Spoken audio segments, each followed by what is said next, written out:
আর আপনি নিজেকে এত ছোট কেন মনে করছেন?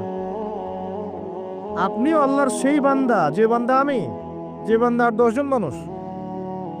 আল্লাহ পাক আপনাকেও ভালোবাসেন। আল্লাহ পাক অবশ্যই আপনাকে ভালোবাসেন। জীবনের দীর্ঘ সময় পর্যন্ত আপনি আল্লাহকে ডাকেন নাই, আল্লাহ আপনাকে ফেলে দেয় নাই। আল্লাহ আপনাকে খাওয়ান, এখনো পরান, বাঁচিয়ে রেখেছেন। আল্লাহ নিয়ামত দিয়েছেন। আল্লাহ আপনাকে ভালো না বাসলে এমনি করেন? আল্লাহ পাক অপেক্ষা করছেন কবে খালি আপনি আসবেন আল্লাহর কাছে, এসে বলবেন আস্তাগফিরুল্লাহ ওয়া আতুবু ইলাইহি।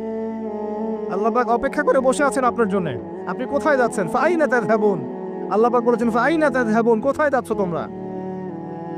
কোথায় যাচ্ছেন? টাকার পিছনে, বাড়ি গাড়ি, স্ট্যাটাস, স্ত্রী সন্তান, ভোগবিলাসের পিছনে? আল্লাহ অপেক্ষা করছেন আপনার জন্য। আসেন, সেজদা করেন। ওয়াসজুদু ওয়াকতারিব, সেজদা করেন, নিকটবর্তী হন। আল্লাহ আপনার জন্য অপেক্ষা করছেন। যাবেন না আল্লাহর কাছে? আল্লাহ পাক সবাইকে আল্লাহর কাছে ফিরে আসার তৌফিক